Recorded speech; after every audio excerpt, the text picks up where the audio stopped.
Dengar bunyi ni korang boleh tahu apa masalah kereta korang. Bunyi ni bunyi absorber. Bunyi ni bunyi upper dan lower arm. Bunyi ni bunyi ball joint. Bunyi ni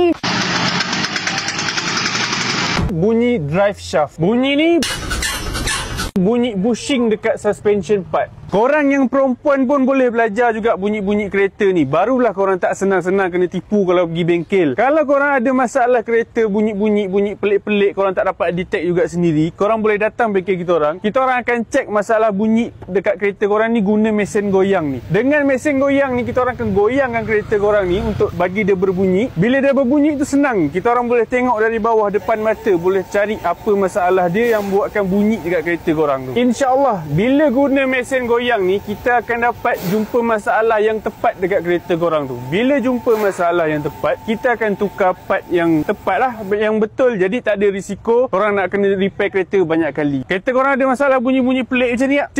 Cerita.